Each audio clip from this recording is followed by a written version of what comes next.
Let's go to Lola in Knoxville, Tennessee. What's up, Lola?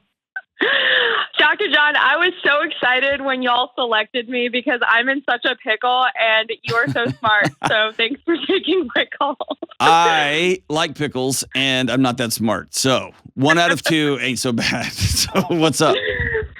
Okay, so I'm in a pickle. What have you done? What have you done, Lola? Oh, so, okay. Did you really do something? This is so great. Oh, can't wait. Okay, what is it? Okay, so my husband and I have this amazing 15-month-old boy that we adore, and my mother-in-law and father-in-law live 6 houses down from us.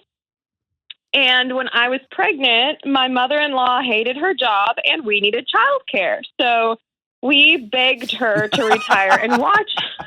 I already know. You're the worst, Lola. The worst. I mean, I was like, oh, this is perfect. And I work from home.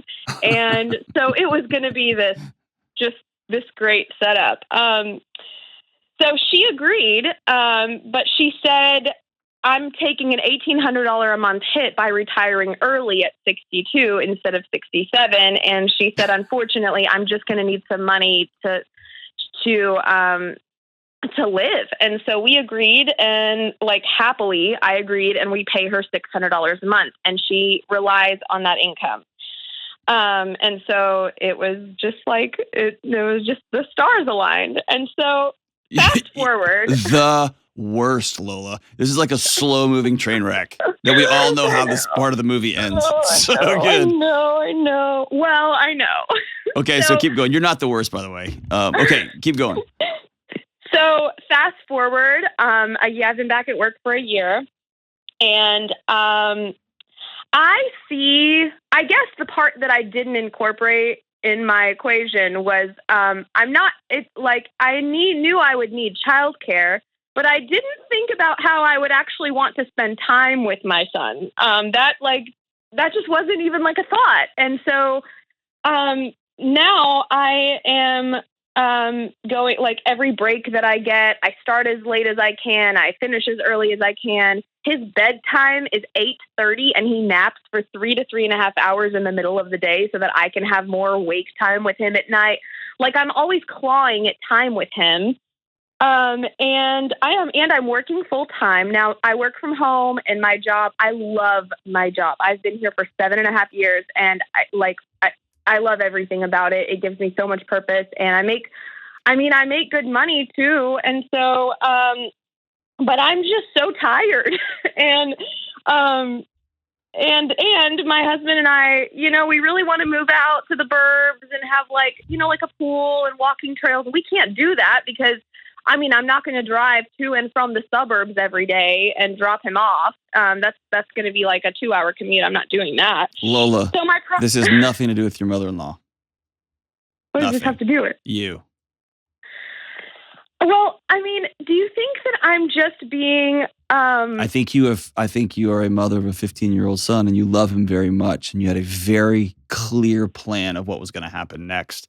And that plan is in ash because you looked at those two little eyes of that sweet little boy, and everything blew up.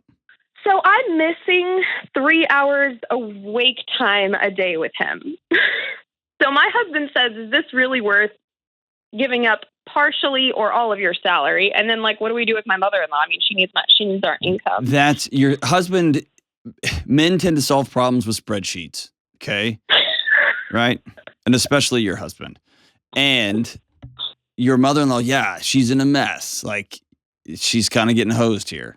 There's no getting around that. You are experiencing in real time the hell that is modern American motherhood, which is you cannot win.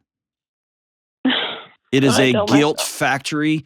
If you go to work full time and make $500,000, you're going to look in the mirror and go, what kind of mother are you?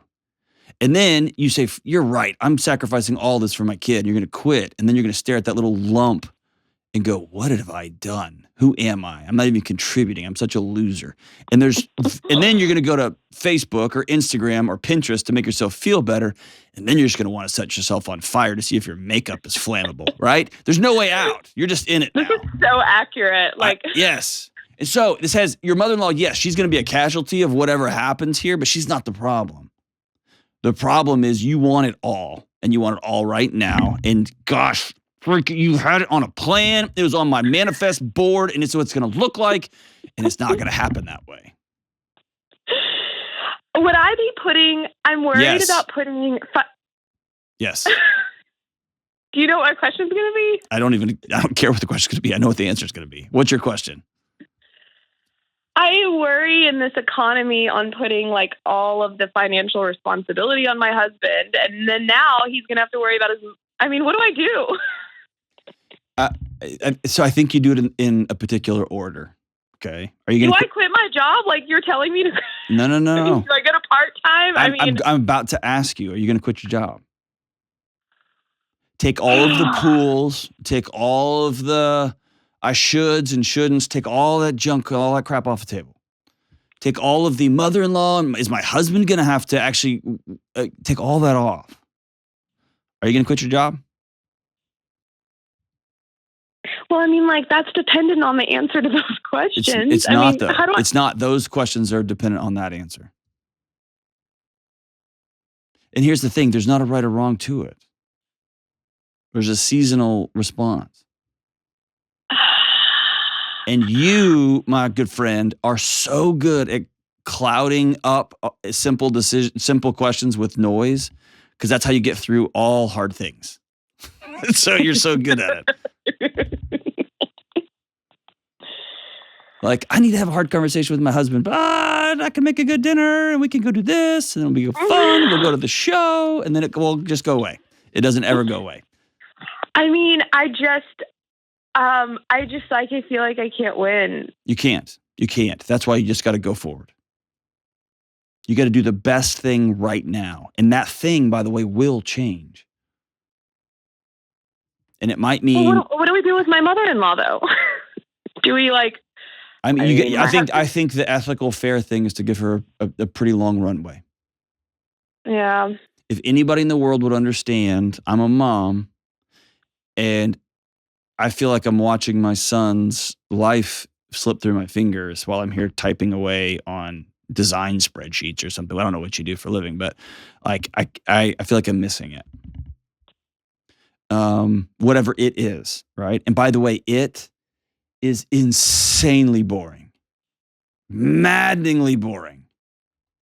What, like being a mom, being a stay-at-home mom? Oh my gosh. Unfathomably boring. And it's right. Do you think I would be trading like what a lot of people at my I have a lot of moms on my team that did come back to work, and the reason they did was because we all have similar situations where it's just like it's not like we have to sit in traffic for 2 hours a day, and we don't it's not like we're only seeing 2 hours a day with them. Like I see a lot of him. I don't see. What are you missing? I'm missing 3 to 4 hours a day of wake time. Okay. And because I have to put him down so late to get that wake time, I feel like, I'm just so tired because I feel like I'm doing 2 full-time jobs. Like I see 6 to 7 hours a day of him awake. Mm-hmm. He's only awake for whatever 9. But some of this is very, very seasonal. You're talking like 6 more months. What do you mean? Like in just a few more months, he's going to start napping way, way less and be way more all over the place. And then in a year and a half, he's going to be in a Tuesday, Thursday school. And then in 2 more years or 3 more years, he's going to be in kindergarten. It goes so fast. And so right now you are making a very static, long-term decision on a very fluid situation. So I'm wondering if I could just what if I drop down to part-time then? You have spent your entire, how many people did you ask if your husband was the right guy to marry? Probably 1,000. Well, Yes. the first 2 years when we were dating, yes, like every single thing that came up, I had advice from my girlfriends. Yes. We need to get coffee. We got to talk. Let's go talk. Let's go get a drink. I got to talk. Yes. You, Lola, I'm not taking this from you. You're going to have to be all grown up. But you're John Delony. Exactly. I'm not going to take your decision. Because here's why. You also blame everybody when you do take their advice, and you got to own this one. Right? You know what? Whenever I was on maternity leave, I told my husband, I said, I cannot imagine, like, I love my job, but like, what? I'm not going to have 24 hours a day with him. Like, what am I going to be doing during this time? And so I said, can I just take like 18 months off until he becomes a toddler? Because when he's a toddler, it's like more work and whatever. And he like mansplained me out of it. But my mother-in-law heard that I was considering it. And so she texted him and said, hey, is Lola gonna take some time off? Because if so, I'm gonna push my retirement back. I can't afford to retire without this. Mm-hmm. And so then he like mansplained me out of it. He was like, but this and this and this and this, and you can see him during your breaks, and you know, look at all of this future that you can provide and whatever. And so I like I didn't, and also like all the consequences of I'm in a senior level position at work, and it's like I haven't made and all of this stuff. And so I knew about it. And so when you say blaming others, I mean, I did tell him before she was actually retired, like, hey, like, I don't know if I'm going to be able to give my baby up. And, you know, he talked me out of it. And I'm like still feeling the same thing I was feeling a year ago. And you're right. Like, I just feel a little bit of his time slipping through. But then also, like, I see so much my entire life revolves around him, because when you're a working mom, like I don't get my nails done anymore. I know, but listen. This is it. Here's what you haven't done yet. You've probably heard me say this on the show before, and I'll say it again. When my wife got pregnant with Hank, my 12-year-old, I literally started a clock. I'm like, okay, 9 to 10 months, and I'll get my wife back. And what that meant was not that she didn't go anywhere. She was still awesome. We were still having fun.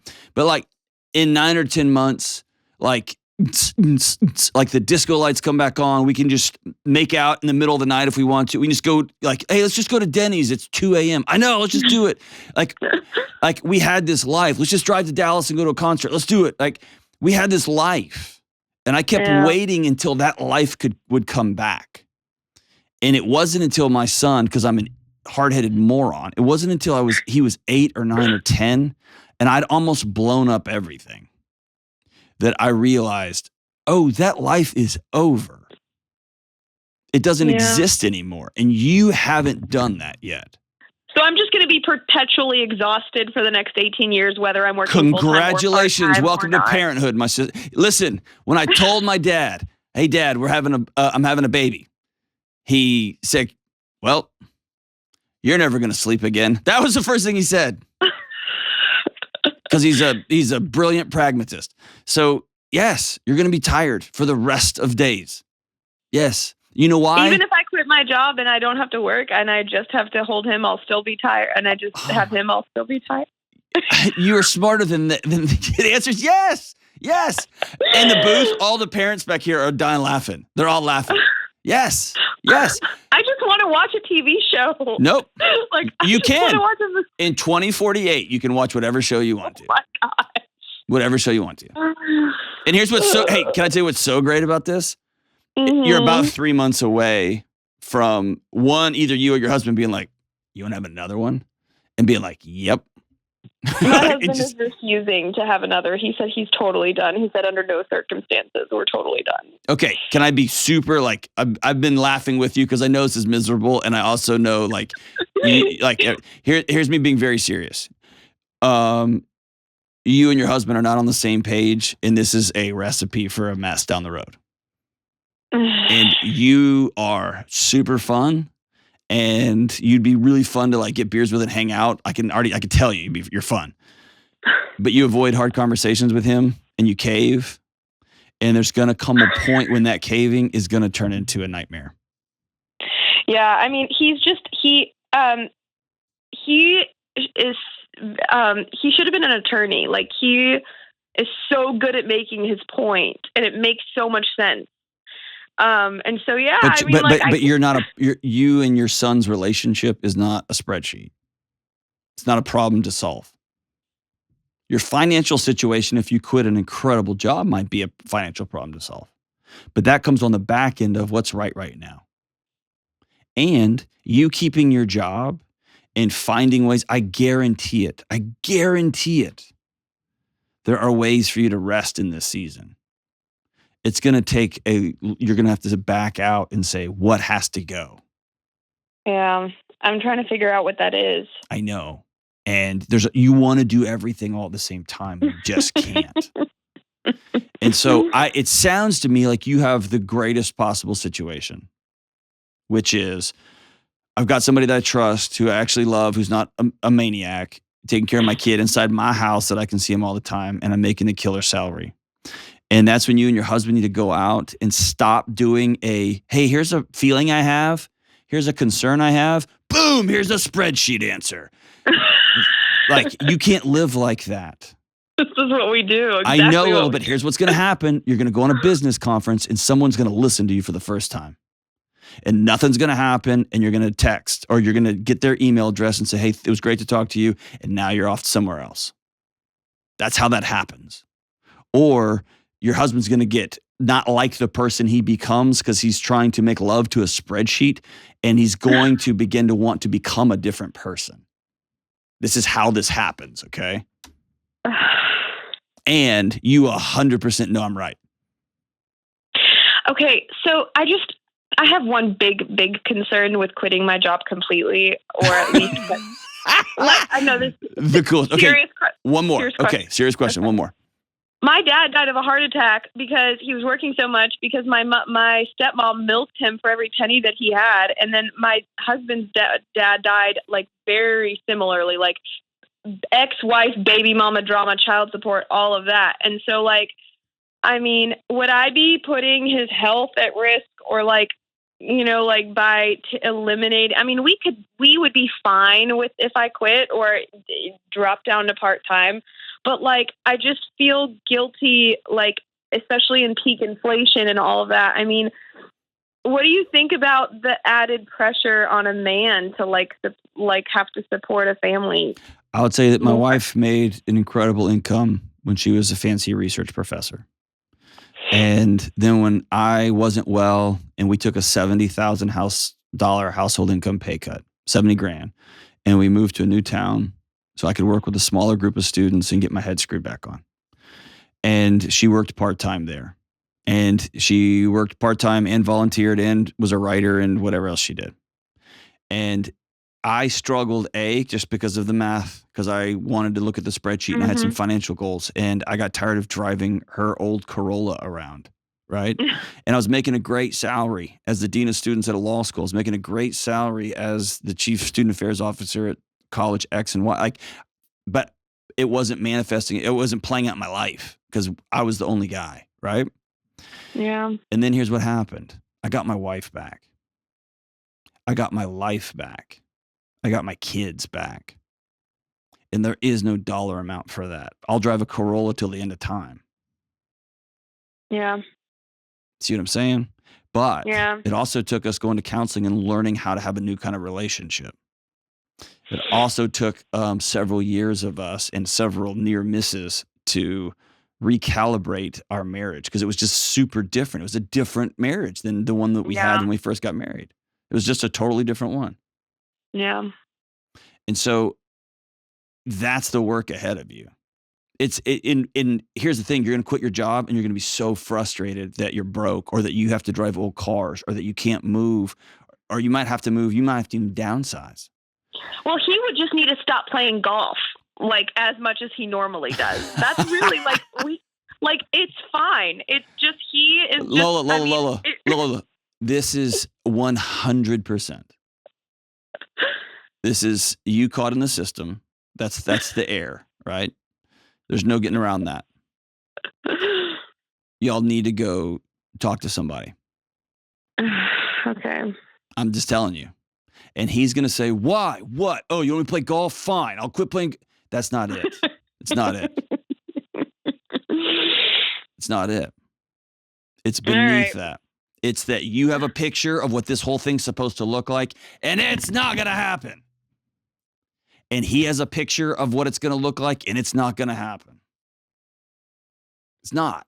And that is the beauty of being married, and that's the beauty of it all, like of playing forward, is you don't know how it's going to wrap up, but it's not going to be this. And so you can do one of two things. You can just keep trying to make this thing happen until you crash this sucker into the ditch. Or you can say, all right, that picture's over. That was a blast. Now we got to do something new. And in this new picture, you're going to play less golf and be around more. In this new picture, we're going to cut our expenses by 25%. I'm going to sell the new car and I'm going to buy an old car that can get me to and from. And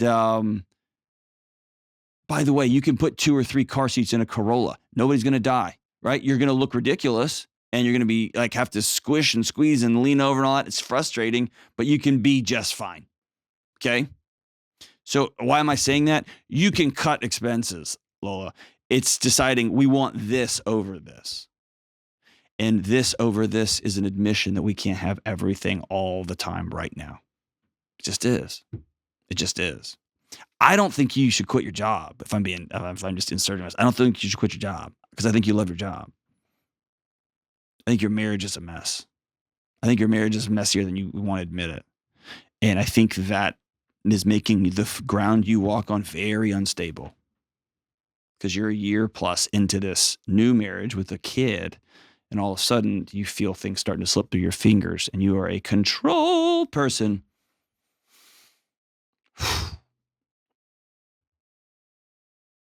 Husbands, you can't love your wives as spreadsheets all the time. Sometimes, yes. But most of the time, it's best just to sit and listen. Say, tell me what we're working through. Tell me what we're working through. I'm grateful for you, Lola. Thank you so much for the call. Holler back at me when you decide what to do. I want to hear how this one ends.